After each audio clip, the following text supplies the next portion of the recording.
Mais 1968. Pour certains, ce n'était qu'une simple agitation étudiante. Pour d'autres, c'était une révolution de l'esprit, secouant la France et le monde entier. Ce fut un mois où Paris brûlait, non seulement à cause des cocktails Molotov, mais surtout sous l'effet des idées de liberté, d'égalité et de révolte contre les normes archaïques. Nous avons l'habitude de voir des images d'affrontements et de manifestations. Mais qu'est-ce qui a réellement changé dans le quotidien des gens ordinaires? Aujourd'hui, nous allons explorer 7 aspects de la vie quotidienne qui n'ont plus jamais été les mêmes après mai 68. Avant 68, la famille française était un bastion de la tradition. Le père, chef de famille, la mère, gardienne du foyer, les enfants, soumis. Mais 68 a porté un coup de massue à cette hiérarchie rigide. La jeunesse a réclamé la liberté, non seulement politique, mais aussi personnelle. Les relations sont devenues moins formelles, plus égalitaires. L'idée de liberté sexuelle s'est invitée dans le débat. Le mariage a cessé d'être la seule forme de cohabitation acceptable. Le dialogue a remplacé l'autorité, exigeant le respect de l'individu au sein du foyer. Jusqu'en 68, les universités étaient des citadelles de l'autorité. Le professeur, une figure incontestable. Les étudiants, des auditeurs passifs. Mai 68 a fait exploser ce système. Les étudiants ont exigé une participation à la gestion des universités, la réforme des programmes et surtout, l'esprit critique plutôt que le bachotage. Ce n'est pas seulement le règlement qui a changé, mais l'âme même de l'éducation. Enseignants et étudiants ont commencé à se considérer comme des partenaires dans la quête de la vérité, et non plus comme un simple émetteur et un récepteur. Avant 68, la mode française était synonyme d'élégance stricte et de règles précises. Les femmes en tailleur, les hommes en costume. Mai 68 a apporté la révolution dans la garde-robe. Le vêtement est devenu un symbole de protestation et d'expression de soi. Les jeans, les cheveux longs, les couleurs vives, le style bohème. Tout cela a remplacé le costume-cravate.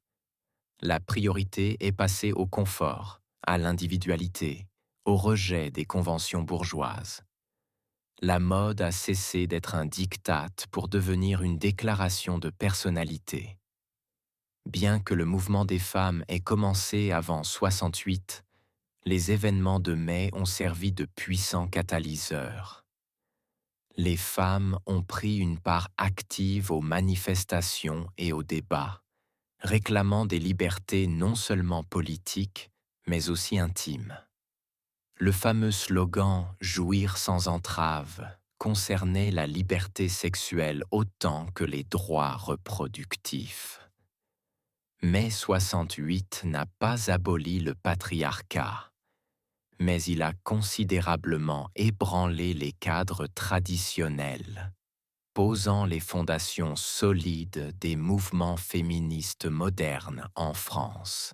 Le langage du pouvoir avant 68 était froid, officiel et plein d'euphémismes. Mai 68 a provoqué une explosion de créativité verbale. Les murs de Paris se sont mis à parler. Il est interdit d'interdire. Sous les pavés, la plage. Soyez réalistes, demandez l'impossible. Ce n'était pas juste des slogans. C'était une nouvelle façon de parler, d'interpeller, d'être direct et poétique. Ce langage de la rue s'est infiltré dans l'espace public, le rendant plus vivant et moins formel. Mai 68 a commencé comme un mouvement étudiant, mais s'est rapidement transformé en une grève ouvrière massive. Les revendications ne concernaient pas uniquement les salaires, mais aussi les conditions de travail, la dignité humaine dans l'entreprise. C'était un défi au capitalisme sans âme et à la chaîne de montage.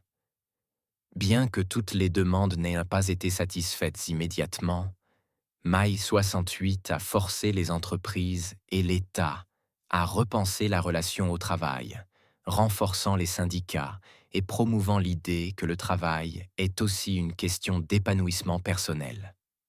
Avant 68, les espaces publics à Paris étaient strictement réglementés. Après, les rues, les places, les cafés et même les amphithéâtres sont devenus des arènes de débat libre. Les gens ont commencé à s'approprier l'espace, à contester sa seule fonction de transit ou de consommation. Ce fut un appel à la participation, pour que chacun ait le droit d'exprimer son opinion et un lieu pour le faire. L'espace public est devenu véritablement public, un lieu de dialogue. Mais 1968 n'a peut-être pas été une révolution au sens classique, mais il a été un puissant catalyseur de changements culturels, sociaux et mentaux qui se font encore sentir aujourd'hui. Il a transformé non seulement Paris, mais la perception du monde d'une génération entière. Ces 7 aspects du quotidien ne sont qu'une infime partie de l'héritage de ce mois où de jeunes gens ont osé demander l'impossible et ont changé le monde autour d'eux. Et selon vous, quels sont les changements les plus importants de 68? Partagez votre opinion dans les commentaires.